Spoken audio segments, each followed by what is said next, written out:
वरना हिंदू भाई लाख बोले ओम नमः शिवाय, लाख बोले ब्रह्मा विष्णु शिव, लाख बोले वो ईश्वर, उसको पुण्य नहीं, बल्कि वो अगर मंत्र भी पढ़ेंगे, अगर गीता भी पढ़ेंगे, रामायण भी पढ़ेंगे, गायत्री मंत्र भी पढ़ेंगे, हनुमान चालीसा भी पढ़ेंगे, तो उनको उसमें नेकी नहीं है। क्या हम अपनी मस्जिदें बचाने के लिए अल्लाह से पहले दुआ नहीं मांग सकते? हमारे नौजवान कहां चले गए? हमारे नौजवानों के मोबाइल, उनके हाथों में आजकल पबजी गेम है, उनके मोबाइल के अंदर में जियो हॉट स्टार है, हॉट स्पॉट है, जिसके अंदर फिल्में देखते हैं और जिसके अंदर वो 2-2, 3-3 घंटे तक बैठकर, आजकल तो 7-7 घंटे का वेब सीरीज लॉन्च किया जा रहा है। कुरान नहीं पढ़ना जानते, मोबाइल के सारे फंक्शन से जानते, आप नहीं जानते आपके तबाही के लिए आर्टिकल लिखा जा रहा है, आपको खत्म करने के लिए, आपको जेनोसाइड करने के लिए, भारत की धरती पर आपको दफन करने के लिए कोशिशें जारी की जा रही है, लेकिन आप खत्म नहीं हो सकते, क्योंकि आपका ताल्लुक कुरान से है और कुरान की हिफाजत अल्लाह करता है। अगर बचना चाहते हो तो इस कुरान को आम करना होगा, इस कुरान से जुड़ना होगा, शरीयत को जिंदा करना होगा। नमाज अपनी जिंदगी के अंदर नमाज को जगह देनी पड़ेगी, अमल को सुधारना होगा। अगर अमल अच्छा होगा तो इंशाअल्लाह आज भी अल्लाह की मदद आपके पास आ सकती। नगर बिसरिया, नया भरगामा, यहाँ के लोगों में जोश और जज्बा है कि अभी तक आप लोग ताज़ा दम होकर अपने इस जलसे को कामयाब करना चाहते हैं। बड़ी अच्छी बात है। अल्लाह आपके इस हौसले और आपके इस नेक नियति को कबूल फरमाए। साथियों, यकीनन हमारे माशरे में इतनी सारी खामी, कमी कोताही है, खुसूसन हम मुसलमानों में, कि जिसका मुहासबा करना बहुत ज़रूरी। आज हम पर अगर कोई दिक्कत और परेशानी आ रही है तो हम किसी सरकार को या किसी विभाग को या किसी कम्युनिटी को कोसते हैं, गाली देते, मगर अपनी ज़िंदगी के तरफ, अपने अमाल के तरफ, अपने पर्सनल लाइफ के तरफ हम लोग निगाह उठाकर नहीं देखते। माशरे की इस्लाह का ये जलसा है। आप यही मुहासबा कर लीजिए कि हमारे इस बस्ती में, हम मुसलमानों में, ईमान के बाद जो अल्लाह का सबसे बड़ा फरीज़ा नमाज का है, हम कितने % लोग नमाज पढ़ते हैं। नमाज का आर्डर कंपल्सरी और ज़रूरी है। जलसा नहीं करेंगे चलेगा, लेकिन एक वक्त की नमाज अगर आपने छोड़ दी तो अल्लाह तबारक व तआला आपसे सवाल करेगा। अब बताइए, एक नमाज है और भी दूसरे इबादत हैं, दूसरे फ़राइज़ हैं, रोज़ा भी है, ज़कात भी है, इनके अलावा झूठ है, चुगलखोरी, गीबत है, सूद का कारोबार है, वो बंधन लोन का, मेरे ख्याल से कोई बस्ती ऐसी बाकी नहीं है कि जिसके अंदर ग्रुप लोन बंधन बैंक के ज़रिए से प्रोवाइड न किया जाता। दुनिया के सारे गुनाह एक तरफ और सूद ये इतना बड़ा बुरा पाप है कि इसमें अल्लाह तबारक व तआला ने कहा कि अगर तुमने इस गुनाह को नहीं छोड़ा, इस अमल को नहीं छोड़ा, तो तुम जंग के लिए तैयार हो जाओ। फ़इल्लम तफ़अलू फ़अज़नू बिहर्बिम मिनल्लाहि व रसूली। अल्लाह का कुरान कहता, ये सारे वो गुनाह हैं जो कबाइर है, कबीरा गुनाह है, उस पे हम मुसलमान बढ़ चढ़कर हिस्सा लेते हैं, करते हैं, दिन रात हमारा गुजरता है। उसके बाद फिर हम पर कोई परेशानी आती है तो हम कहते हैं कि नहीं, फलां हुकूमत आ गई, फलां हुकूमत की वजह से ऐसा हो रहा है। हुकूमत, इक़्तिदार पर नेता इक़्तिदार पर जो लोग गवर्नमेंट निज़ाम सिस्टम बनता है, हमारे और आपके अमाल तय करते हैं। ज़हरल फसाद फिल बर्रि वल बहरि बिमा कसबत ऐदिन नास। हमारा अमल अच्छा हो, भले ही जालिम कुर्सी इक़्तिदार पर बैठेगा तो वह कभी भी आपकी गर्दन तक उसके हाथ नहीं पहुंच सकते अगर आपका अमल अच्छा हो। हमारा अमल बुरा है, हम गंदे और ख़राब हैं, जिसकी वजह से जालिम बादशाह को मुसल्लत किया गया। मिस्टर लाल बुजक्कर हो या हमारे इस देश का मुखिया हो या पूरी दुनिया की जालिम और बातिल ताकतें एक तरफ, यहूदी जोडाइज़म एक तरफ हो, सबका जुल्म इसी कम्युनिटी के ऊपर है। मगर कभी भी हमने मुहासबा किया कि हम अमल के एतबार से कितने कमज़ोर हैं। अरे अब से 1450 साल पहले भी इस कम्युनिटी के ऊपर जुल्म हुआ, तशद्दुद हुआ, उस किस्म के जुल्म और तशद्दुद हुए जिसका हम लोग इरादा भी नहीं कर सकते। मगर अल्लाह की मदद आई, अल्लाह की नुसरत तो आई उनके ऊपर। अल्लाह ने आसमान से ज़मीन पर फरिश्तों को भी भेजा उनकी मदद के लिए। मगर पिछले कई सौ साल से इस उम्मत पर जुल्म सितम की बारिशें हो रही है, उसके बावजूद भी अल्लाह की कोई मदद हमें दिखाई नहीं देती। इसका क्या मतलब, इसका क्या रिजल्ट हम निकालें? शरीयत में जो बात कही गई अल्लाह की मदद के लिए, दो चीज़ों का होना बहुत ज़रूरी, और वो दोनों चीज़ें हमारी इस उम्मत के अंदर नहीं पाई जाती। अल्लाह की नुसरत अगर हम चाहते हैं तो दो काम करना। सबसे पहला काम ये कि हमारा यकीन अल्लाह की ज़ात पर मुकम्मल होना चाहिए कि इन्नल्लाह अला कुल्ली शैइन कदीर, कि तमाम चीज़ों पर कादिर अल्लाह की ज़ात है। अल्लाह के हुक्म के बगैर कुछ भी नहीं होता। सर्वशक्तिमान अद्धादेव महान वही ईश्वर परमात्मा, वही अल्लाह, उसके बगैर कुछ नहीं होता। हमारा ये यकीन, ये आस्था होना चाहिए।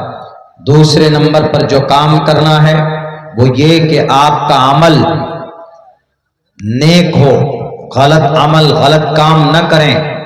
आप आमाल सालिहा के करने वाले हैं तो इन दोनों चीज़ों की बुनियाद पर आसमान से ज़मीन पर अल्लाह की नुसरत आती है, अल्लाह की मदद आती।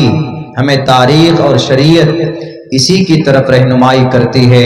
लेकिन हम मुसलमान आज जुल्म सितम अगर हम पर होता है तो आज सिर्फ बस वक्ती तौर पर जब परेशानी आती है तो या अल्लाह हमारी परेशानियां दूर फरमा। लेकिन कभी कभी देखते हैं कि हम में से जो दुआ करने वाले लोग मस्जिद में जाकर सजदा करते हैं, हम लोग ऐसे लोग होते हैं कि जो गुनाहों में डूबे हुए होते।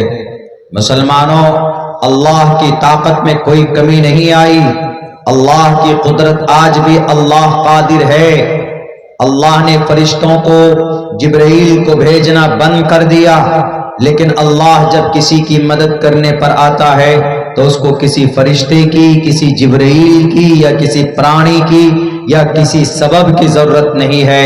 जब वो मदद करने पर आता है तो जैसे आग में हजरत इब्राहिम अलैहिस्सलाम की मदद की थी, बीच में कोई वास्ता नहीं था, कोई फरिश्ता नहीं था, डायरेक्ट आग को ऑर्डर दिया गया, या नारू कूनी बरदम व सलामन अला इब्राहिम। आग ठंडी हो गई, सलामती वाली हो गई।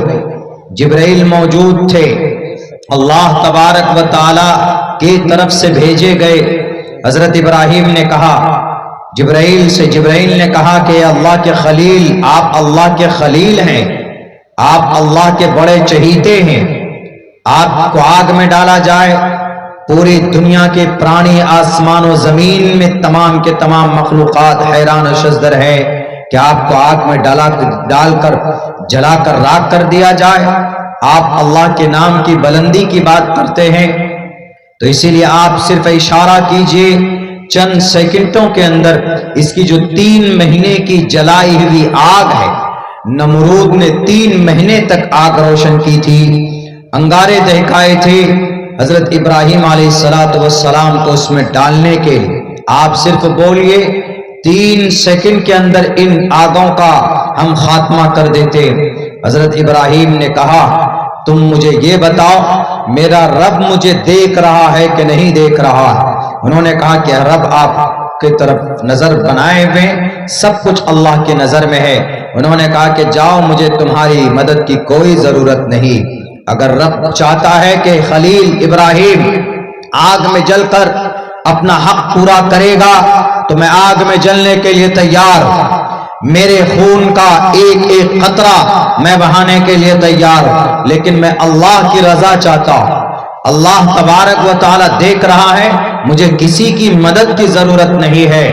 अल्लाह का ज़ाब्ता है, फरिश्तों के जरिए काम कराते, ऑर्डर देते, सबब को बीच में लाते, वरना अल्लाह तो पूरी दुनिया के निजाम और सिस्टम को यूं ही चला सकता, न किसी सबब की जरूरत, न किसी फरिश्ते की जरूरत।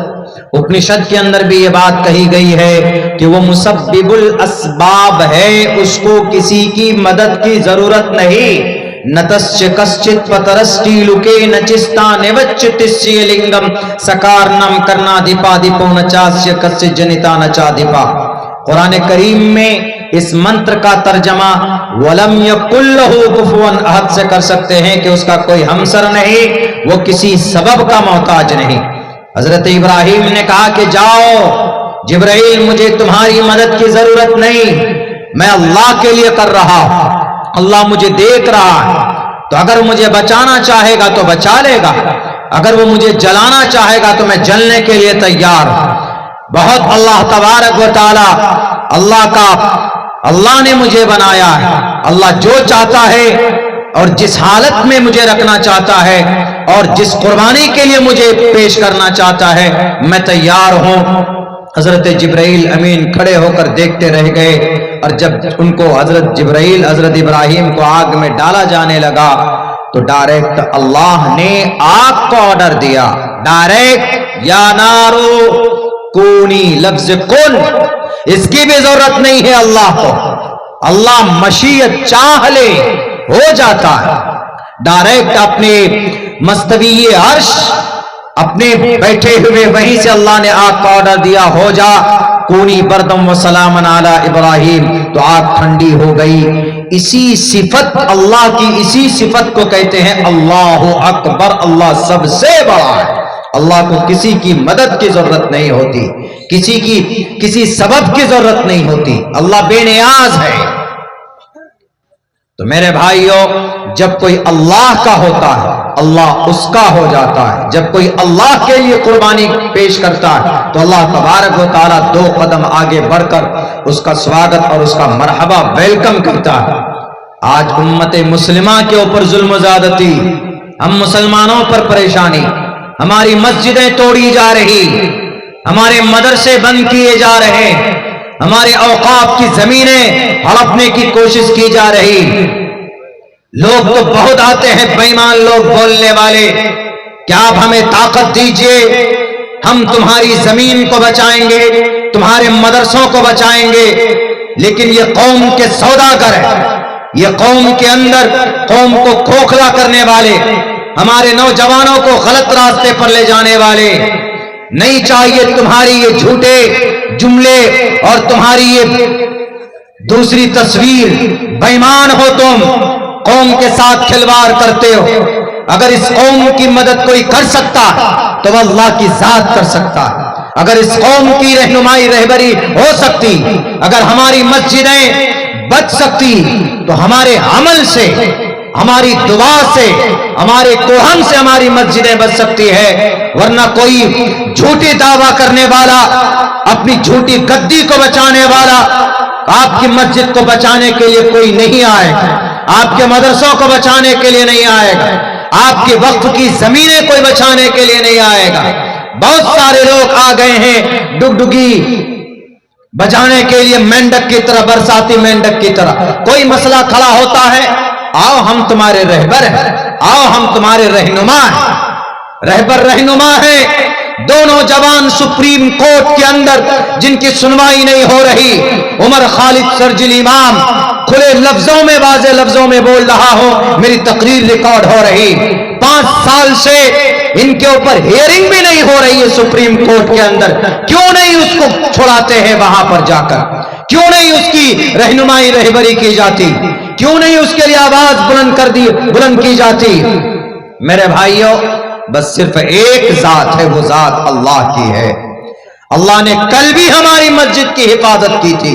अरे मस्जिद तो अल्लाह की, अल्लाह हिफाजत नहीं करेगा तो कौन करेगा? अल्लाह को, अल्लाह की मस्जिद, अल्लाह हिफाजत करेगा। मस्जिद की हिफाजत अल्लाह ही करता है। हम और आप कर सकते हैं? नहीं कर सकते। हम और आप तो कभी कभी हमारे बदअमली की वजह से हमारी मस्जिदें शहीद की जाती है। आप देख लीजिए, अब से तकरीबन 1500 साल पहले की बात है। 1498 साल, 99 साल पहले अल्लाह के नबी का जन्म होता है। अल्लाह के नबी की पैदाइश से पहले, पैदाइश से 50 दिन पहले, 50 डेज एगो, 50 दिन पहले अल्लाह के नबी के एक जालिम बादशाह आया था। जैसे आजकल बुलडोजर चल रहा, उस वक्त के बुलडोजर का नाम था महमूद, अबरहा का हाथी। सीरत की किताबों में, तफसीर की किताबों में, तफसीर इब्न कसीर ने इसकी ये वजाहत पेश की है कि उस वक्त किसी भी बिल्डिंग को तोड़ना हो, किसी भी अतिक्रमण को हटाना हो, तो जो अबरहा था, गवर्नर, बादशाह, हुक्मरान, उसके पास एक हाथी, उसका नाम महमूद था। वो इतनी ताकत का मालिक था वह हाथी कि अगर वो किसी 3 मंजिला बिल्डिंग पर उसकी सुतून से बांधकर उस पर रस्सी से बांध दे तो वह आराम से चलता था। पूरी बिल्डिंग गिर जाती थी, उसको कोई फर्क नहीं पड़ता था। इतनी ताकत का मालिक। अबरहा ने पूरी कोशिश की काबतुल्लाह को उठाने की, गिराने की, शहीद करने की, लेकिन क्या अंजाम हुआ? पढ़िए उसका अंजाम सूरह फील के अंदर। अलम तरा कैफ फअल रब्बुका बिअस्हाबिल फील अलम यजअल कैदहुम फी तज़लीलिम व अरसल अलैहिम तयरन अबाबील तरमीहिम बिहिजारतिन मिन सिज्जीलिन फजअलहुम कास्फिम माकूल। कास्फिम माकूल का मतलब समझते हैं? हम लोग जैसे गाय, बैल, भैंस को चारा देते हैं, वो भुस्सी वुस्सी देते हैं, उसमें पानी वानी डालकर, तो खाने के बाद तो आधा बचा उसके मुंह के तरफ से निकलता है या इधर उधर फेंक देता है। खाए हुए भूसा जिसको बोलते हैं कि वो कचरा हो गया उठा के फेंक दो, तो वैसे खाए हुए भूसे के मानिंद अल्लाह ने किया था। किसके गुरूर को? अबरहा के गुरूर को। जब तब अल्लाह मदद कर सकता है तो क्या आज हमारी मस्जिद की हिफाजत नहीं कर सकता? लेकिन शर्त यह है, उस वक्त मदद कैसे आई थी? मैं वो वाक़या आपके सामने पेश करना चाहता हूं, उसके बाद मैं अपनी बात आगे बढ़ाऊंगा। बैतुल्लाह, काबतुल्लाह, ये शहर मक्का में है। मक्का अमन का शहर है। हिंदू ग्रंथों में कहा भी गया, शंबल गराम गुखियस बराहमनस, जैसा कि अभी दिल साहब ने कहा कि अल्लाह के नबी के घराने से बढ़कर कोई घराना नहीं, इसमें कोई शक नहीं है। संस्कृत में भी है बराहमनस, ऊंचे खानदान, उनसे बड़ा कोई खानदान नहीं था। इज्जत, सरदारी वही थी। उस वक्त का, अल्लाह के नबी के जन्म से 50 दिन पहले की बात है। काबतुल्लाह की तवाफ के लिए, हज के लिए बहुत दूर दूर से लोग आते थे कि चलो काबतुल्लाह के लिए चलें। तो ये चीजें अबरहा को उसने कहा कि अरे भाई, यमन में लोग क्यों नहीं आते, काबतुल्लाह जाते, चलो यहां पर भी उनसे ज्यादा खूबसूरत बिल्डिंग बनाएंगे। उनसे ज्यादा खूबसूरत बिल्डिंग बनाई गई, कनीसा नाम का। सोने और चांदी का इस्तेमाल किया गया, बस और कुछ नहीं। सोने और चांदी की ईंट, सोने और चांदी ही के जरिए से उसकी दीवार सजाकर बनाई गई। इतनी ऊंची बिल्डिंग बनाई गई यमन में कि आदमी अगर सर उठाकर देखता उसकी टोपी सर से गिर जाती थी। खूबसूरत भी। तो अरब के एक आदमी को पता चला कि ऐसा ऐसा अबरहा ने किया है, वो काबतुल्लाह के अपोजिशन में बनाया है। इसको घटाने के लिए, इसके मकाम मर्तबा को घटाने के लिए चलो चला जाए, जाकर कुछ करते हैं। गया, एक मन चला था, जाकर के उसके अंदर, उस कनीसा के अंदर में गंदगी कर दी। अबरहा को पता चला कि अरब से आया हुआ एक अरबी ने ऐसा किया है। उसी दिन ये तय किया अबरहा ने कि अब मैं काबतुल्लाह को नहीं छोड़ूंगा, उस बैतुल्लाह को मट्टी में मिला दूंगा। जैसे आज एक लाल बुजक्कर बोलता है कि मट्टी में मिला देंगे, उसी इरादे का, उसी अज़्म का और उसी सोच का अब से 1450 साल 1500 साल पहले भी एक बादशाह गुजरा अबरहा। उसने कहा कि चलो बुलडोजर लो, कई सौ घोड़े, कई सौ हाथियों की पूरी फौज लेकर, उनमें एक सबसे बड़ा ताकतवर हाथी, महमूद नामी हाथी को आगे लेकर निकलता, और पूरे इस इरादे के साथ कि बैतुल्लाह को कोई नहीं बचा पाएगा, इसलिए कि मुझसे बड़ा कोई ताकतवर नहीं है, मुझसे बड़ा मेरे सामने में कोई टिक नहीं सकता। उस वक्त ईमान वाले की ताकत क्या थी आपको मालूम है? जब अबरहा रास्ते में निकला, अरब के रास्ते में एक आदमी को पता चला कि अबरहा जा रहा बैतुल्लाह को ढाने के लिए, तलवार लेकर सामने खड़ा हो गया। एक आदमी है, ईमान वाला है, उस वक्त दीन इब्राहिमी पर ईमान रखते थे, उस वक्त बरहक शरीयत इब्राहिम अलैहिस्सलाम की थी, उस वक्त दीनदार और अच्छे लोग भी पाए जाते थे। वो अलग बात है कि बुत परस्तों का कब्जा था, वो लोग अक्सरियत में थे, लेकिन वो एक तन्हा मर्द तलवार लेकर सामने खड़ा होता है और अबरहा से कहता है कि अबरहा तो मुझसे मुकाबला कर, तब तू यहां से आगे बढ़ेगा। मुकाबला किया, बेचारा शहीद हो गया, अकेला तन्हा खड़ा हुआ, शहीद हो गया। और आगे बढ़ा, एक आदमी और मिला इसी जज्बे के साथ, इसी ताकत के साथ, वो भी बेचारा शहीद हो गया। बैरकैफ पहुंचता है अबरहा अपने लाव लश्कर लेकर शहर मक्का के बाहर, जहां पर ऊंट सब बंधे हुए थे, घोड़े बंधे हुए थे, बकरियां बंधी हुई थी, उन सब पर कब्जा कर लिया।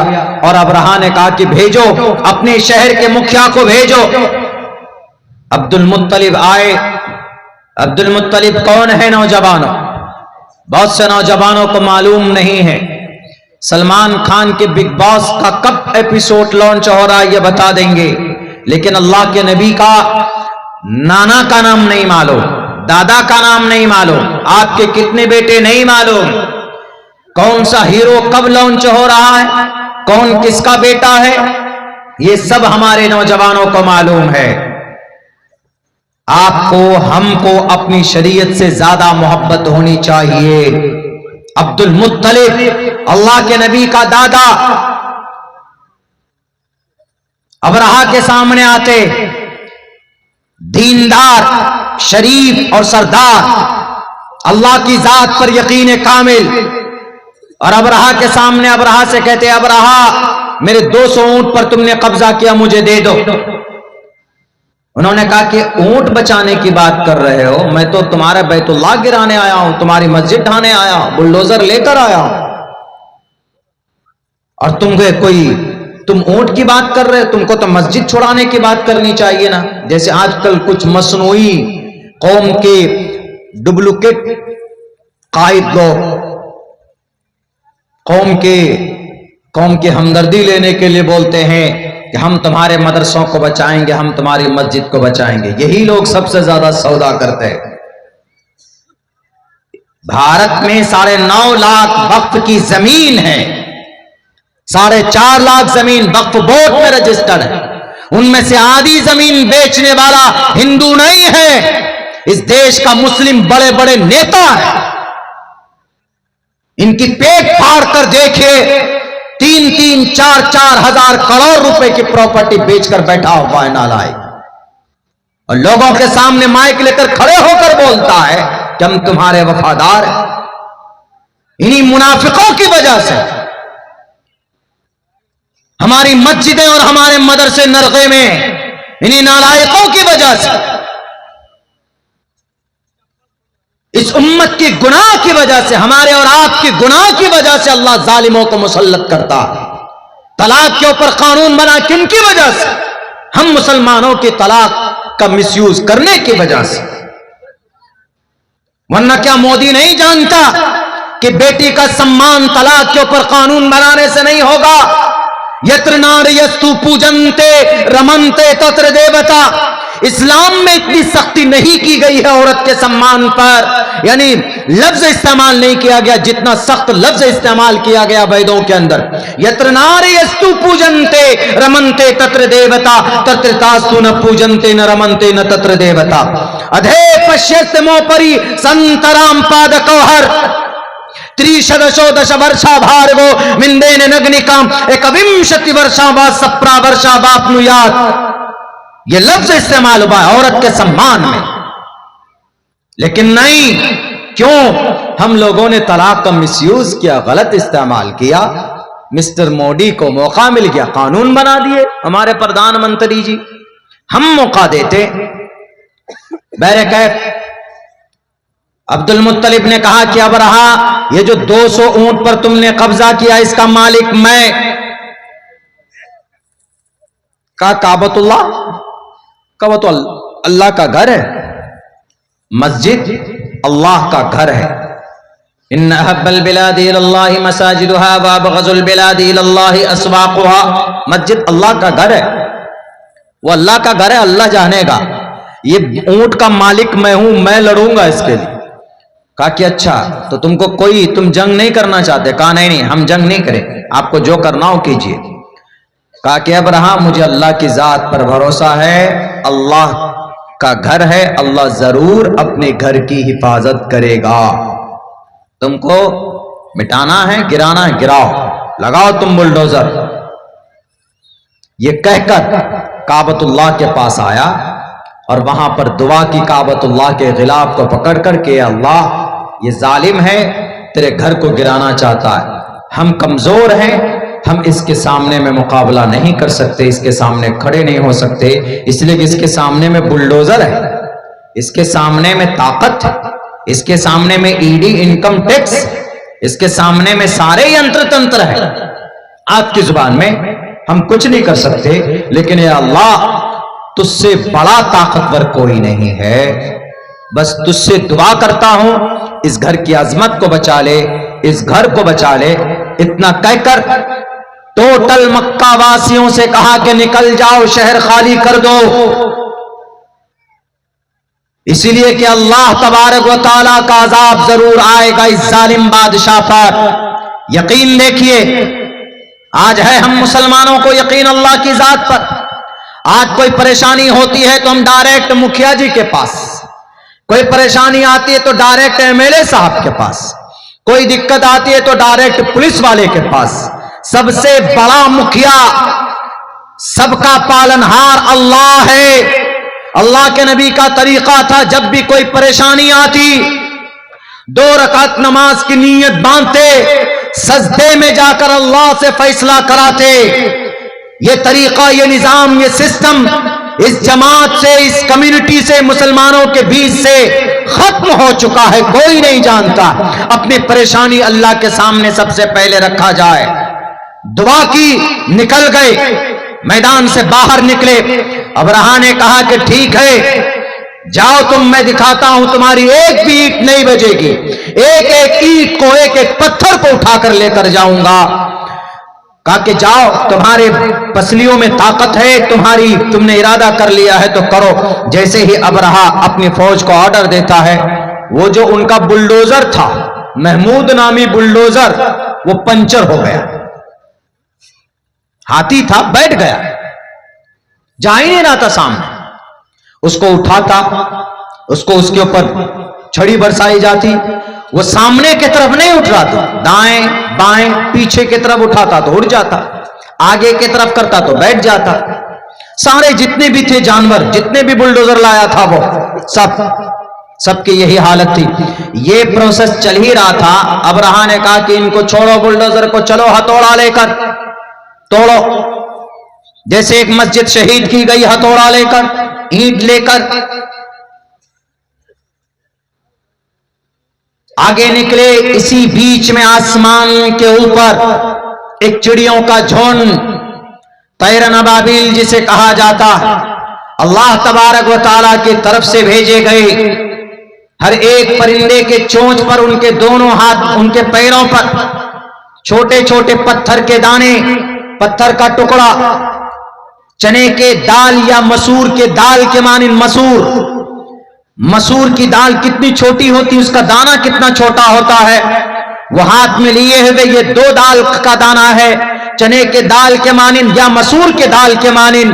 वह हाथ में लेकर वहां पर पहुंचे अब्राहा के फौज के सामने में, और एक एक जिसके सर पर वो पत्थर का टुकड़ा लगा, सर पर लगा तो नीचे पूरी बॉडी को चीर कर जमीन पर वो दाना घुस गया, और वहीं पर वो आदमी हलाक बर्बाद हुआ। चंद सेकंडों के अंदर फजालहुम कासिम माकूल अलम तरा कैफ फअल रब्बुका बिअस्हाबिल फील अलम यजअल कैदहुम फी तज़लील व अरसल अलैहिम तैरन अबाबिल। मस्जिद को तोड़ने चला था, अल्लाह ने चिड़ियों के जरिए से उनकी हलाकत करा दी।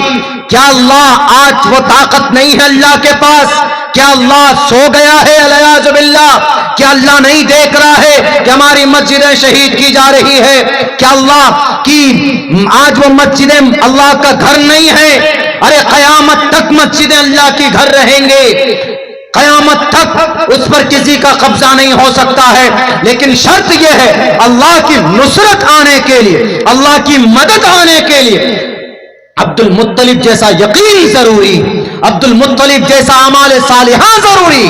वहां पर बुत परस्त जरूर थे, लेकिन कुछ लोग ऐसे भी थे जो इतने नेक दिल थे, इतने उनके अमाल इतने अच्छे थे कि अल्लाह तबारक व तआला ने तैरन अबाबिल को भेजकर उस अब्राहा बादशाह को जमीन में दफन कर दिया। यमन गया, दौड़ता हुआ, लंगड़ाता हुआ, पूरे जिस्म के आज़ा कट कट कर गिरने लगे और वो तबाह बर्बाद हो गया। क्या हम अपनी मस्जिदें बचाने के लिए अल्लाह से पहले दुआ नहीं मांग सकते? हमारे नौजवान कहां चले गए? हमारे नौजवानों के मोबाइल, उनके हाथों में आजकल पबजी गेम है, उनके मोबाइल के अंदर में जियो हॉट स्टार है, हॉट स्पॉट है, जिसके अंदर फिल्में देखते हैं और जिसके अंदर वो 2-2, 3-3 घंटे तक बैठकर, आजकल तो 7-7 घंटे का वेब सीरीज लॉन्च किया जा रहा है। कुरान नहीं पढ़ना जानते, मोबाइल के सारे फंक्शन से जानते। आप नहीं जानते आपके तबाही के लिए आर्टिकल लिखा जा रहा है, आपको खत्म करने के लिए, आपको जेनोसाइड करने के लिए, भारत की धरती पर आपको दफन करने के लिए कोशिशें जारी की जा रही है। लेकिन आप खत्म नहीं हो सकते, क्योंकि आपका ताल्लुक कुरान से है और कुरान की हिफाजत अल्लाह करता है। अगर बचना चाहते हो तो इस कुरान को आम करना होगा, इस कुरान से जुड़ना होगा, शरीयत को जिंदा करना होगा। नमाज अपनी जिंदगी के अंदर नमाज को जगह देनी पड़ेगी, अमल को सुधारना होगा। अगर अमल अच्छा होगा तो इंशाअल्लाह आज भी अल्लाह की मदद आपके पास आ सकती, आती है मदद, देर से ही सही लेकिन आएगी, जरूर आएगी। अल्लाह ने मदद की, अबरहा का खात्मा हुआ, वो मस्जिद आज भी जिंदा है, बैतुल्लाह शरीफ। लेकिन आज हम खुद देख लीजिए ना, अपने माशरे के अंदर में कितनी बुराइयां हैं। नमाज जो दीन का एक अहम फरीजा है, हम इसको अदा नहीं करते, जानबूझकर नमाज छोड़ देते हैं। उलमाए किराम बैठे, पूछ लीजिए कितना खतरनाक वईद है, मन तरकस सलात मुतअम्मिदन फक़द कफ़र। जानबूझकर नमाज छोड़ने वाला काफिर बन जाता। इमाम इसहाक इब्न राहवे ने यही तर्जमा किया है ना, इमाम अहमद इब्न हम्बल ने भी यही तर्जमा किया। दूसरे फुक़हाए किराम का एहसान मानिए, वो कहते हैं कि नहीं नहीं, काफिर तो नहीं होता, कुफ्र के दरवाजे तक पहुंच जाता।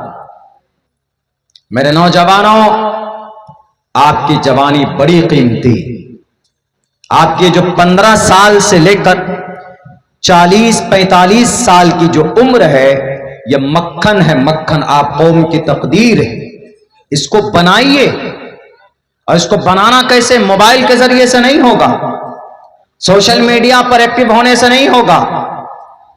रील बना रहे हैं, फेसबुक चला रहे हैं, नहीं, जालिम जुल्म करता है तो हमारे अमल बद की वजह से।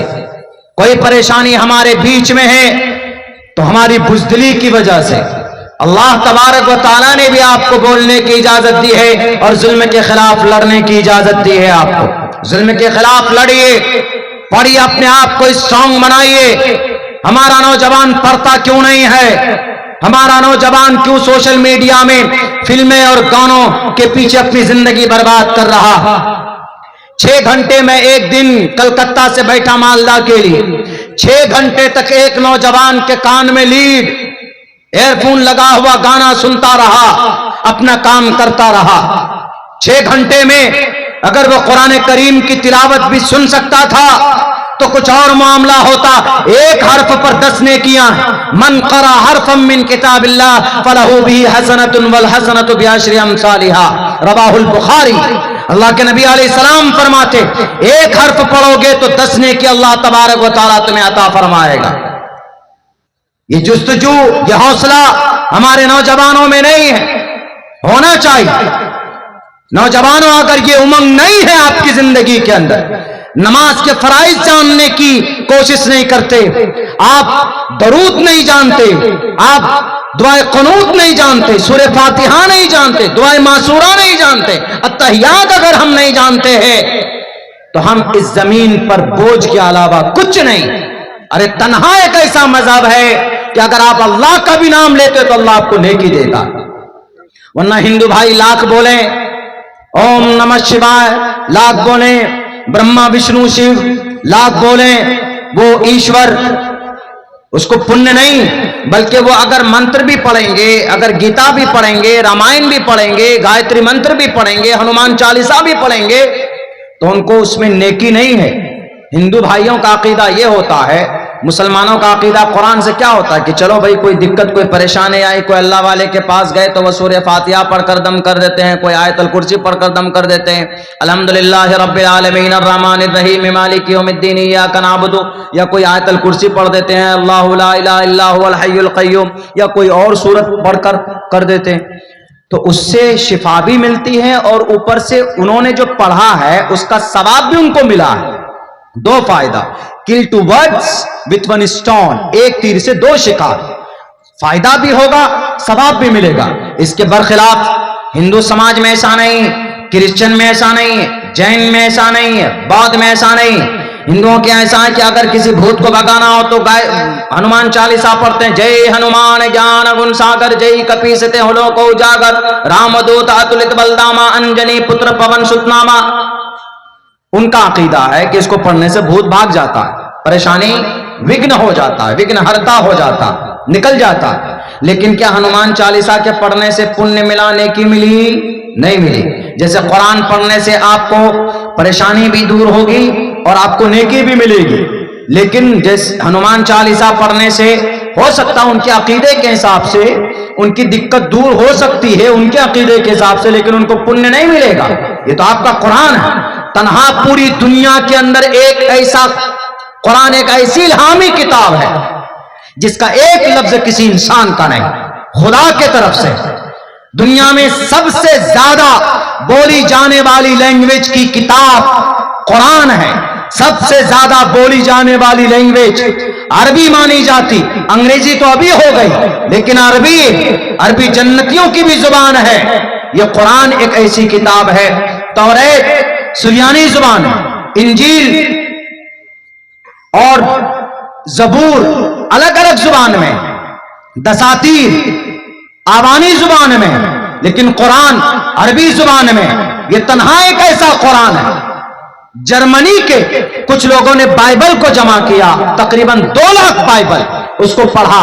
हर बाइबल में फर्क, हर बाइबल में कोई ना कोई कमी, लेकिन उन्हीं जर्मनी के टोटल बुद्धिजीवियों ने 40,000 कुरान का नुस्खा जमा किया, शुरू से आखिर तक पढ़ा, एक जबर और जेर में कोई फर्क नहीं था। यह कुरान है जिसको आज हमने अपने घरों के अंदर ताक में बांध करके और उसको जुज़दान में लपेट करके रख दिया। वो पढ़ने के लिए उस कुरान पर रिसर्च कौन करेगा? उस कुरान करीम से निकलने हवाई जहाज अंग्रेज अपने अब्बा के घर से नहीं लाया, रॉकेट अंग्रेज अपने अब्बा के घर से पैदा नहीं किया, जदीद साइंस अल्बर्ट आइंस्टाइन ने अपने दादी से नहीं सीखा, अपने नाना से नहीं सीखा, आपके कुरान से निकाला। और लेजर साइंस का जो जमाना आएगा, किनके जमाने में ये जो काना दज्जाल आने वाला लेजर साइंस का इस्तेमाल करेगा, ये भी अल्लाह के नबी की जीवनी में 1400 साल पहले अल्लाह तबारक व तआला ने लेजर साइंस के जरिए से मोहम्मद रसूलुल्लाह को जन्नत, जहन्नम, दोज़ख, आसमान, अर्श मोहल्ला, ये सब जगहों का सफर करवा दिया लेजर साइंस के जरिए से। इन पर कौन रिसर्च करेगा, कौन तहकीक करेगा? हमारा नौजवान, कुछ नौजवान तो ऐसे हैं जिन्हें काम नहीं मिलता, वो बैठ जाएंगे चाय की दुकान में और जनाब नशा कहां से प्राप्त हो, नशे में धुत होने के लिए वो तो या तो कॉलेक्स ढूंढते, या फिर वो ठेपी पीने की कोशिश करते, या फिर वो टेबलेट लेने की कोशिश करते। इन्नमल खम्रु वल मैसिर, हराम है, हराम है नशा करना।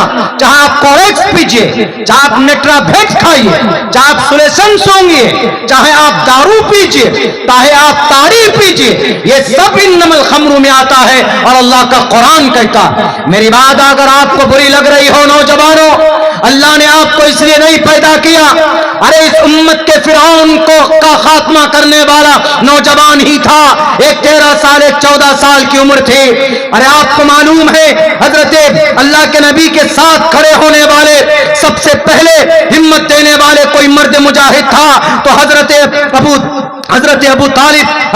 तालिब के बेटे, ख्वाजा अबू तालिब के बेटे हजरत अली रजी अल्लाह तआला अन्हु 12 साल की उम्र में अल्लाह के नबी के सामने खड़े होकर कहा था, अल्लाह के नबी हम आपके साथ। हजरत उस्मान 20 साल की उम्र में अपनी तिजारत को बालाए ताक रखकर आ गए कि अल्लाह के नबी हम आपके साथ में। हजरत उमर फारूक 26 साल की उम्र में अल्लाह के नबी के साथ आ गए और हजरत अबू बकर सिद्दीक 35 साल की उम्र में आ गए। ये सब के सब नौजवान थे। आज ये ताकत, कुरान की ताकत, नमाज की ताकत, इसको हम लोग कुछ समझते ही नहीं। अरे ये तो सबब है, असल तो अल्लाह देता है ना, ये सबब है, आप जुड़िए तो सही। तो माशरे के अंदर जो सबसे बड़ी कमी है वो ये है कि जो बड़ी बड़ी चीजें हैं, बड़ी बड़ी कमी कोताहियां हैं, हम लोग धड़ल्ले से सूद खाते हैं, धड़ल्ले से नमाज छोड़ते हैं, धड़ल्ले से हम लोग चुगलखोरी करते हैं और धड़ल्ले से हम लोग अपने सोसाइटी और समाज के अंदर आपस में लड़ते भी, जलते हैं। कीना, हसद, तकब्बुर, ये सारी चीजें अपने समाज के अंदर पाई जाती। दो चीजें तय कीजिए, एक तो ये अल्लाह की जात पर भरोसा, दूसरा नेक अमल। अब आगे करना क्या, नई नस्ल को किस दिशा में लेके जाना? तो नई नस्ल को, नए नौजवानों को जो हमारे यंग हैं, इनको शराब से अलग करना, और शराब से अगर इन नौजवानों को बचाना है तो पढ़ाना होगा। और पढ़ाने के लिए मकतब, स्कूल, जितना ज्यादा हो सके आप हर एक मस्जिद में मकतब कायम कीजिए। आप बोलेंगे अल्हम्दुलिल्लाह नाचीज अपने इलाके में, अपने गांव समाज में ज्यादा तो नहीं 3 मकतब मैं अपने से चलवाता हूं।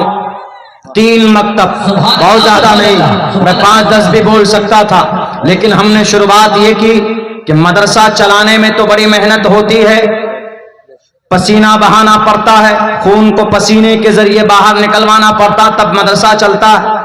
सीमांचल में, बीरनगर, बिसरिया में, नया भरगामा में, अपने इस बिहार के पिछड़ा इलाके में कोई मदरसा चलाना जिहाद अकबर से ज्यादा बड़ा काम है।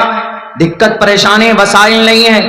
यहां लोगों के पास पहुंचिए रसीद लेकर, 5 दिन दौड़ाएंगे तब 500 रुपए का चंदा मिलेगा, 500 भी नहीं 100 रुपए। आ गए मौलाना साहब, फिर आ गए मौलाना साहब। और यकीन मानिए कि अगर ये मदरसा और ये मकतब बंद हो गया, मैं कसम खाकर ये बात कहूंगा तो मैं हानिस नहीं होऊंगा।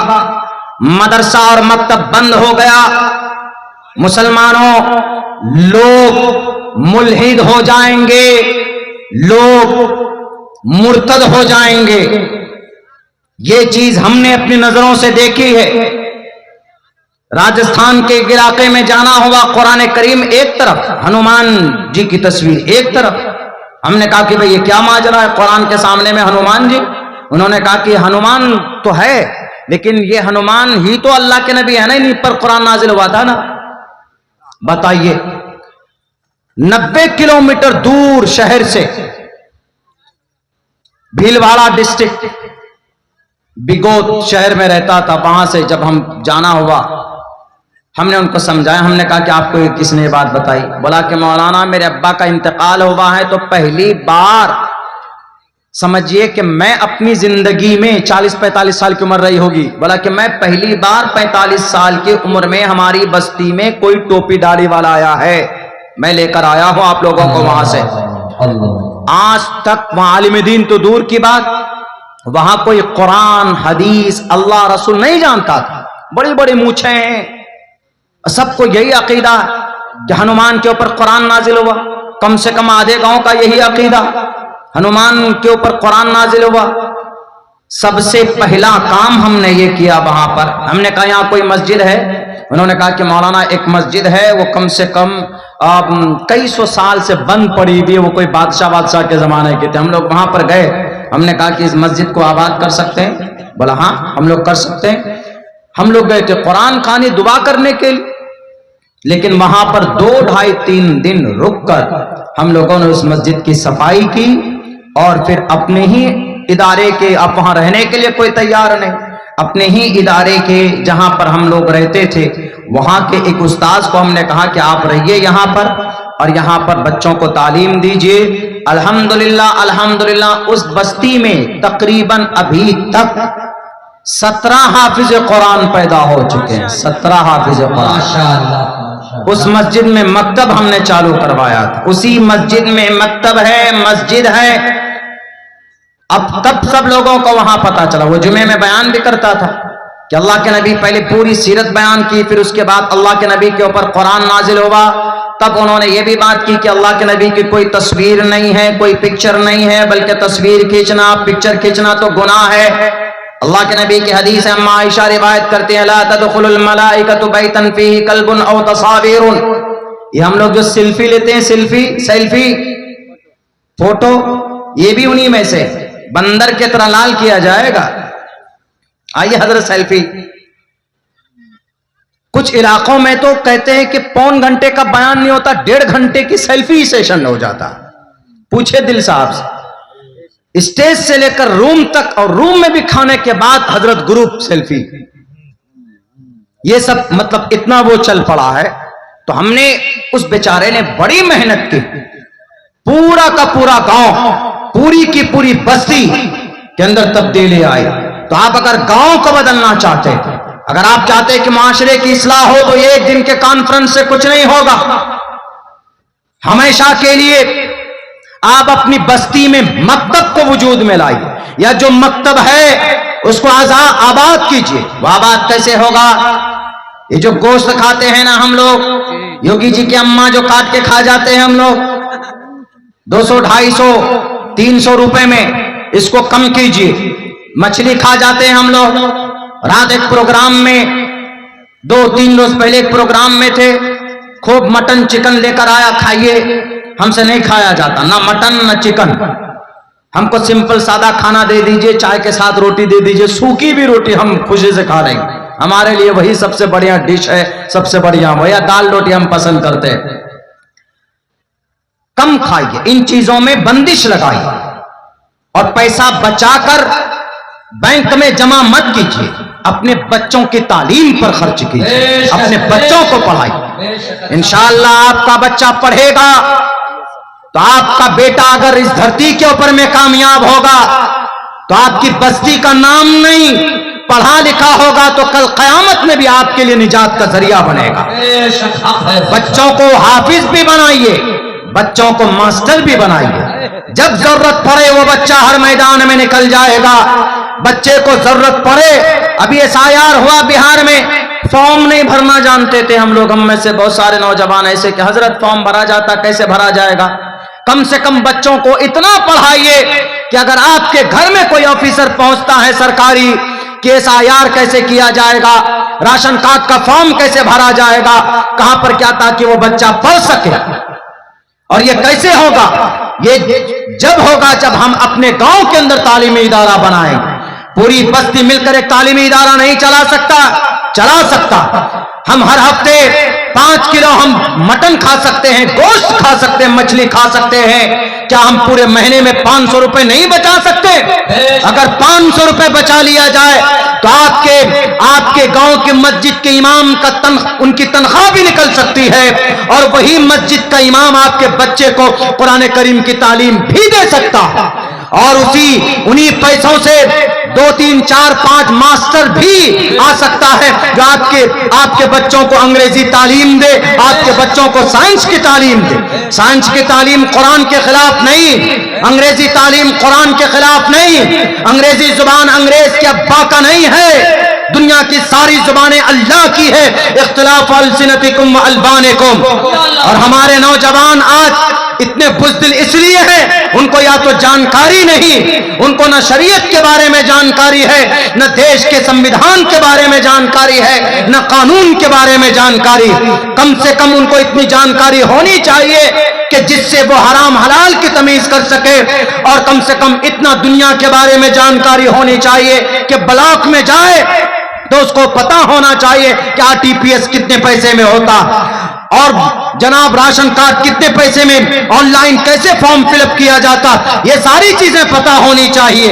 ये जब होगा जब हम अपने बच्चों को तालीम याफ्ता बनाएंगे। शायद इसीलिए अल्लाह के नबी दुनिया का एक वाहिद धर्म है जिसके बारे में कहा गया है कि इल्म हासिल करना फर्ज है। तलबुल इल्मी फरीज़तुन अला कुल्li मुस्लिम। इल्म हासिल करना फर्ज है। हिंदू धर्म में नहीं है। हिंदू धर्म में तो सिर्फ ये कहा गया बहुनाम जन्मनामंते ज्ञानमान माम परपद्दीयते वासुदेवा सर्वमिति समहात्मा सुदुर्लभः। इतना कहा गया कि इंसान अगर ज्ञान प्राप्त करेगा तो महात्मा बन सकता है, महात्मा बन सकता। लेकिन धर्म के तरफ से ये नहीं कहा गया कि तुम एजुकेशन हासिल करो, तालीम हासिल करो, इससे तुम्हारी क्वालिटी बढ़ेगी। नहीं, ये कहा गया कि हासिल करोगे तो महात्मा बनोगे। लेकिन अल्लाह के नबी ने क्या कहा? तलबुल इल्मी, इल्म हासिल करो, फरीज़तुन फर्ज है। कौन सा इल्म? नमाज का, रोजे का, ज़कात का, हज का, शराब का, ये सब पता होना चाहिए। और मैं तो ये कहता हूं कि आपको मैट्रिक होनी चाहिए। कम से कम मैट्रिक के बगैर हमारा एक भी बच्चा नहीं रहना चाहिए। एक भी बच्चा, चाहे वह हमारे हाफिज़े कुरान हो, क्योंकि जिस देश में हम रहते हैं उस देश में आपको सर उठाकर जीने के लिए, आपको अपना अधिकार पहचानने के लिए आपको इतनी तालीम, जरूरत की तालीम आपको हासिल करनी पड़ेगी। और मैट्रिक की तालीम कोई बहुत बड़ा हिमालय पहाड़ नहीं है। मैंने 10 साल का मैट्रिक का कोर्स होता है। आजकल तो बच्चे 5-6 साल में ही कोचिंग करके छलांग लगाकर वहां पहुंच जाते हैं। हमारे यहाँ स्कूल है, 4 साल का, 5 साल का बच्चा डायरेक्ट 9th में जाकर एडमिशन लेता, बीच में गैप। खैर 2 साल के अंदर मैट्रिक हमने किया, 2 साल के अंदर हिफ्ज करने के बाद हम हाफिज बने। हाफिज के बाद ABCD A से लेकर Z तक आता ही नहीं था, जानते ही नहीं थे। हुआ एडमिशन हुआ बेंगलोर के अंदर, MA RCCS में चले गए। एक दिन किताब लेके बैठे, अरे भाई NCERT की किताब मेरी गोल इतनी बड़ी बड़ी देती, समझ में नहीं, ABCD हम जानते नहीं, इतनी मोटी किताब दे दी अंग्रेजी की, स्टडीज इन इस्लाम, ये सारी चीजें ट्रांसलेशन की किताब है। उन्होंने कहा कि मौलाना साहब आपको करना पड़ेगा। 1 महीना तक किए, परेशान हो गए, बोरिया बिस्तर बांध दिया, नहीं जी हमें चलना सीमांचल, हमसे नहीं होगा ये। BUT बट, PUT पुट, दोनों का स्पेलिंग सेम है। BUT बट है, PUT पुट है। हमने कहा यहां पुट क्यों, यहां बट क्यों? वहां पर भी बुट होना चाहिए, यहां पर जैसे पुट है। अजीब है, लिखा हुआ कुछ है, पढ़ा कुछ और जाता। टेक्नोलॉजी लिखे कुछ और, पढ़ा जाएगा कुछ और। तो ये सारे परेशान हो गए। तो उन्होंने कहा कि बेटे 3 महीना मेहनत करो, जी 3 महीना हमने मेहनत की। प्रोफेसर मोहसिन साहब थे, अल्लाह उनकी अभी जिंदा हैं, अल्लाह उनको शिफा दे। बहुत अच्छी मंत्र जो हमने पढ़ने का जो शौक पैदा हुआ उन्हीं से पैदा हुआ। उन्होंने हमको कहा कि तुमको रटना है, याद करना है। 2-4 मंत्र हमने रटे, उनमें से एक लिंक चिदी शिकाहिना शिमशरोधारी सदो शका उच्चला पी सर्वभेक्षे तस्मिन् तरेह मले चाचार्यन समन्विता उस्तरा यस परवाही, जो ये सारे मंत्र श्लोक उन्होंने हमको रटाए थे।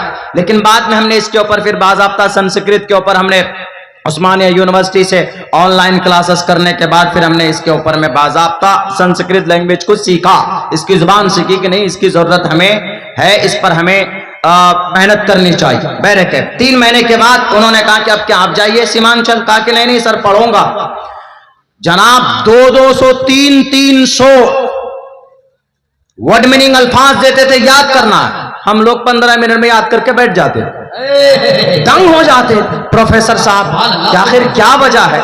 उन्होंने कहा कि क्या वजह है भाई, 200 देते हैं, 250 देने लगे, लास्ट में 500 देने लगे। हमारे में से 5 साथी तो 45 मिनट में याद करके बैठे। ये है मदरसे की बरकत। उसके बाद उन्होंने कहा हमको, अच्छा एक रोज बोलने लगे, स्कूल का बच्चा तो 50 वर्ड मीनिंग दीजिए बेहोश हो जाता, अगले दिन स्कूल नहीं आएगा। लेकिन आप लोग पता है क्या, आपके सीने में जो कुरान है और इस कुरान की बरकत से दुनिया की कोई भी किताब आप लोग आसानी से याद कर सकते हैं। माशाअल्लाह, नारे तकबीर, अज़मते कुरान, मौलाना अब्दुल्ला सालिम कमर साहब चतुर्वेदी, माशाअल्लाह। तो इसीलिए मैं कहा करता हूं कि कोई बहुत बड़ी चीज नहीं है। अपने बच्चों को कम से कम मैट्रिक दीजिए और अपने बच्चों को कम से कम दीनी तालीम, अकीदे की तालीम जरूरी दीजिए। खान पान में कमी कीजिए और डरिए मत, किसी के बहकावे में मत आइए। मेरे नौजवानों, रील देखकर बाबा क्या स्पीच दे दिया, बाबा क्या एकदम लड़ रहा कौम के लिए। आपके लिए कोई नहीं लड़ता। जब आप जद में आएंगे ना, सब दुम दबा के भाग जाता है। जो मीठी मीठी बातें करते हैं माइक पे आकर, आप अपने आप को मजबूत कीजिए, बस अपने आप को। इससे आपका भी फायदा है, कौम समाज का भी फायदा है, घर वालों का भी फायदा है। मेरे भाइयों, पहली बार मैं 3 बजे बैठकर 1 घंटा मैं बोल चुका हूं, पहली बार। यह आप लोगों की मोहब्बत का नतीजा। अब यह है कि आपके महबूब मुकर्रिर शायद आने ही वाले होंगे। जी माशाअल्लाह, मौलाना सुहराब साहब शाहजानी कलकत्ता वतन और हर वो चल चुके हैं और अल्हम्दुलिल्लाह 10 से 15 मिनट में हम सबके बीच वो तशरीफ फरमा होंगे। मैं हजरत वाला से दरखास्त पेश कर रहा हूं, थोड़ी देर और गुंजाइश फरमा दें। एक जो लोग सोए लोगों को जगा दीजिए, जो लोग सोए उनको जगा दीजिए। पता नहीं ये तकरीर सुन रहे हैं कि तकरीर खा रहे हैं, कुछ समझ ही में नहीं आ रहा है। हाँ, इन लोगों को जगा दीजिए, नहीं जगाइए वो लोग तकरीर सपने में सुन रहे हैं, तकरीर हो रही है सपने में सुन रहे हैं। कभी ऐसा होता है तकरीर सपने में भी सुन रहे होंगे। हाँ, ख्वाब में और सपने में। उसको ट्यूशन का फीस नहीं देता, मास्टर पढ़ाना। हाँ, ऐसा होता है। हमारे हॉस्टल में 200 बच्चे हैं, उनमें से 50% बच्चे की फीस आती, 50% बच्चे की फीस डिले हो जाती। मैं वही तो कह रहा हूं ना कि अगर आप महीने में 500 रुपए बचाइएगा, मास्टर साहब को दीजिएगा, अच्छी सैलरी मिलेगी, वो अच्छा से पढ़ाएगा।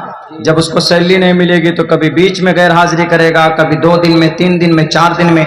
इसीलिए मुसलमानों, मोबाइल, खाने पीने, घर मकान में कम खर्च करना है, बच्चे को पढ़ाना है। बच्चे को पढ़ाइए। अब बच्चे का मिजाज देख लीजिए, बच्चे को जबरन मत कीजिए। अगर आपका बच्चा हाफिज कुरान बनना चाहता है तो आप उसको जबरन स्कूल मत भेजिए, उसका मिजाज के हिसाब से काम कीजिए, उसका मिजाज बनाइए। अगर वो बच्चा स्कूल की लाइन की तरफ पढ़ना चाहता है तो मकतब की बेसिक तालीम अकीदे की दे दीजिए। उसका मिजाज नहीं बन पाया, मदरसे में जो बच्चा जाता है उसके पीछे 72 शैतान लगता है, और जो नॉर्मल बच्चा होता है उसके पीछे 2 ही शैतान होता है। 2 तो हर किसी के पीछे रहता है, मदरसे वाले बच्चे के पीछे ज्यादा रहता है। हमारे पीछे भी लगा था, 1 साल तक हमारा दोस्त बना हुआ रहा। हिफ्ज करने के बाद हम भाग गए थे, गायब, घर से, मदरसे से, हर जगह से गायब। मज़ाहिर में जल्दी दाखिला नहीं होता, हमारा हो गया। और जहां पर भी गया हूं अल्लाह के फजल से एक मर्तबा में इम्तिहान दिया, हो गया दाखिला। दारुल देवबंद भी मैं पहली बार गया सन 2010 में इम्तिहान देने के लिए, वरना अरबी अव्वल से शशुम हफ्तुम तक मैंने मदरसा खादिमुल इस्लाम में तालीम हासिल की है। उस जमाने में जिन बच्चों ने वहां पढ़ा होगा, तो वहां पर मैं बाज़ाब्ता 3 साल तक इमाम भी था मदरसे में। 1500 बच्चे पढ़ते थे इफ्ता तक, इमाम भी था और मैं उस मस्जिद का खतीब भी था। हमारे असातिज़ा के सामने तकरीर करने का शर्फ मुझे मिला और सब बच्चे किताब पर मेहनत करते थे, हम तकरीर पर मेहनत करते थे, क्योंकि भूत सवार होता था कि जुम्मे में बयान करना है और फला मुफ्ती साहब बैठेंगे, फला मुफ्ती साहब बैठेंगे। तो खैर ये मौका हमको मिला नाचीज को। बिहार झारखंड की अंजुमन होती थी, उसका मैं सदर भी था। पढ़ने के जमाने में मैंने 2 किताबें लिखी है जो लोगों को नहीं मालूम है। अल्लाह के फजल से ये सारी चीजें, ये सारी शरारत मैंने मदरसे की जिंदगी में की। और तो और सुनिए, पढ़ने में वो क्या बोलते हैं उस पे रेस, जिद पे शर्त। हिफ्ज के जमाने में एक लड़का 3 सफा सबक सुना दिया कुरान का। अच्छा वो 3 सबक सुना दिया, रुको, चुपके मेहनत करते थे। कब सब सो गया है, रात को 1 बजे 2 बजे जाके मस्जिद के कोने में याद कर रहे हैं, क्यों वो 3 सुना है, मैं 3.5 सुनाऊंगा। 1 पाव तक हमने सबक सुनाया और इसी कंपटीशन में 1 साल में इस नाचीज ने 17 पारे हिफ्ज किए। सुभान अल्लाह, सुभान अल्लाह, सुभान अल्लाह। पढ़ने के जमाने हाफिज बना। हाफिज बनने के बाद पढ़ाई के जमाने की शरारत बता रहा हूं नौजवानों। उस वक्त मोबाइल कुछ नहीं था। दौरे में जब गया तब एक मोबाइल लिया था मैं 450 रुपए में, वो नोकिया का वो जो आता था, कौन सा टीडी लीली जो बजता था वो वाला। हाफिज बना। हाफिज बनने के बाद ये हापुड़ की बात, हापुड़ की तारीख में ये बातें अगर कोई लिखा होगा तो मेरा एक साथी लिखता है, वो दर्ज है। एक जिन्नाती हाफिज था, वो 12 साढ़े 22 पारे एक रात में सुनाता था तरावी में, लास्ट में शबीने में। हालांकि ये नहीं सुनाना चाहिए। हाँ, अगर आप आराम से पढ़ते हैं 10 पारा एक रात में, 10 अगले उसमें, 10 उसमें, 3 रात में शबीना बोलते हैं वहां पर। उत्तर प्रदेश में ये रिवाज आज भी है, खुसूसन मशरिकी मगरिबी उत्तर प्रदेश में, गाजियाबाद, मुजफ्फरनगर, इन सब इलाके के अंदर में आज भी है शबीना। हम लोग क्या करते थे, मदरसे में पढ़ते थे, बस कभी इस हाफिज साहब के पीछे चले गए, बस उल्टा पुल्टा पढ़ा के एकदम पूरे सफा पढ़ देते थे उसके पीछे, परेशान करके भाग। 6 दिन का सुनाते थे, 10 दिन का सुनाते थे। तो वहां बात यह आई कि फला हाफिज साहब तो एक दिन में, एक रात में 22.5 पारे सुनाते हैं। ये रिकॉर्ड है, उसका नाम ही जिन्नाती हाफिज था। नाम नहीं लूंगा वरना वो सोशल मीडिया पे देखेगा तो मुझे फोन करके कहेगा। तो वो जिन्नाती हाफिज के नाम से मशहूर है। उसके बाद एक आदमी की उनसे 24 का आंकड़ा, उन्होंने कहा कि अब्दुल्ला उस वक्त नाम नहीं पड़ा था, मेरा नाम सालिम था, सालिम कमर अररिया भी। उन्होंने कहा सालिम आओ, ये हाफिज साहब इसका रिकॉर्ड तोड़ना। पिछले 12 साल से इसका रिकॉर्ड है, ये जिन्नाती हाफिज है, ये एक रात में 22 साढ़े 22 पारा पढ़ा और इसने कहा कि कोई नहीं पढ़ पाएगा, और आज तक कोई पढ़ भी नहीं पाया। हमने कहा कि मैं कबूल करता हूं। हम लोग बच्चे थे, चले गए पीछे, वो एक मस्जिद में, हम दूसरी मस्जिद में। उसने शुरू किया, हमने भी शुरू किया। 20 तक जाते जाते रकात खत्म हो गई, 20 रकात हो गई। उसके बाद फिर बात यह आई, जब बात शबीना मुकम्मल होने के बाद उस हाफिज साहब ने कहा कि अरे कोई मुकाबला कर पाएगा, हार गए उस साल। अगले बार हमने तैयारी की मुकम्मल, हमने कहा कि नहीं अब तो छोड़ेंगे नहीं इस बार। पूरी तैयारी की, ढंग से खड़े हुए हम लोग। पहली रकात में 6 पारे हमने पढ़े, दूसरी में हमने 3 पारे पढ़े, यानी 2 रकात में 9 पारा हमने पढ़ दिया था। सुभान अल्लाह, सुभान अल्लाह। और ढंग से, अच्छे अंदाज में आप सुन सकते, आप समझ भी सकते थे। जनाब जब 3:30 बजे का टाइम हुआ, 6 मिनट मात्र बचा था शहरी करने में, तो 23.5 पारा ये नाचीज आपका पढ़ चुका था। सुभान अल्लाह, सुभान अल्लाह, सुभान अल्लाह, सुभान। नारे तकबीर। हजरत मौलाना अब्दुल्ला सालिम कमर साहब चतुर्वेदी जिंदाबाद, जिंदाबाद। 12 साल का जिन्नाती हाफिज का वो रिकॉर्ड टूटा। एक रिकॉर्ड ये टूटा, उत्तर प्रदेश में ना गोदी और बिहारी की लड़ाई बहुत होती है। गोदी बिहारी जानते हैं ना, यूपी का जो वो उसको गोदी बोलते हैं। मदरसे की समय साला गोदी है, ये साला बिहारी है। खूब चलता हुआ अंजुमन थी, बड़ी अंजुमन मानी जाती है खादिम इस्लाम हापुड़ की। दो अंजुमन, एक यूपी वालों की तहजीबुल कलाम, ये तहजीबुल अखलाक, और बिहार और झारखंड वालों की एक अंजुमन तहजीबुल कलाम। उसमें एक यूपी वाले एक लड़के ने बिना नुक्ते का एक मजमून लिखा 20 लाइन का। हाँ, उसके बाद उसने चैलेंज किया, आदम और अदल, ये लिखा उसने, आदम और अदल, इसमें नुक्ता नहीं है, आदम और अदल, इसमें नुक्ता नहीं। उसने कहा कि है किसी बिहारी में ये ताकत जो बिना नुक्ते का कोई मजमून लिखे। मैं उस बिहार के अंजुमन का सदर में ही था, मेरे पास आए बच्चे, इमाम साहब ये क्या हो गया। हमने कहा अच्छा। अब मेरे दिमाग में बैठा हूं, क्लास में बैठा हूं, दरअसल मैं अपने उस्ताद पढ़ा रहे, हम सोच रहे हैं कैसे लिखा जाए, कैसे लिखा जाए, बिना नुक्ते का आज तक नहीं लिखा। कम से कम 15 दिन तक इसी के ऊपर हम लगे रहे कि बिना नुक्ते का। मेरा मंशा यह था कि बिस्मिल्लाह से लेकर मेरा नाम तक, उसके नाम में नुक्ता था, हुजैफा नाम का था तो नुक्ता था, फा के ऊपर नुक्ता, जाल पर नुक्ता। मैंने कहा कि मेरा नाम के ऊपर भी नुक्ता नहीं है, मोहम्मद सालिम, और अररिया भी लिखना था। तो हमने या जो नीचे 2 बिंदी वाला या होता है ना, 2 नुक्ते वाला, वो नहीं, या खलास बार या कर दिया हमने, अररिया भी। और आपको मालूम है मैंने एक नहीं, बिस्मिल्लाह का भी तर्जमा हमने ऐसा किया था जिसमें एक भी नुक्ता नहीं था। कम से कम 8 नहीं 10 मजमून मैंने लिखा जिसमें एक भी नुक्ता नहीं है। आज भी वो मजमून मौजूद है। अल्लाह अकबर, ये है सरजमीन बिहार की फनकारी अदाकारी। ये सब शरारत हम लोग पढ़ने के जमाने में करते थे। पहली बार दारुल गए, बाज़ाब्ता मुझे खादिमुल इस्लाम में वजीफा दिया जाता था, तालिब इल्म में जरूर था, काम अच्छे थे, मतलब वहां दिया जाता जो भी उस पोस्ट पे जाता है। दारुल देवबंद गए, दोनों जगह पर हमने इम्तिहान दिया। पूछिए जो उलमा दारुल जाते हैं कितने पापड़ बेलना पड़ता है, 9-9 10-10 साल तक इम्तिहान देते, नाम नहीं आता।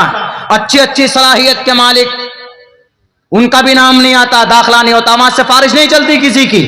प्रधानमंत्री भी पर्चा लिख दे तो भी उसकी सिफारिश कबूल नहीं होती। गया जाने के बाद दोनों जगह पर इम्तिहान दिया, दारुल वक्फ में भी, दारुल अंदर भी। तो अल्लाह, हम तो ये सोच रहे थे बड़ा बड़ा तुर्रम खां था, उसका होता नहीं, मेरा क्या होगा। इम्तिहान देकर चले गए वहीं पे अपने पुराने मदरसे में, वहां से फोन आता है कि मौलाना आ जाओ आपका नाम आ गया। हमने कहा झूठ बोल रहा है, इसलिए कि वहां पर बहुत इस तरह से मजाक भी होता था, जिसका नाम नहीं आता उसको भी बुला लिया जाता था, उसके बाद कहता था वो मजाक किया उसके साथ।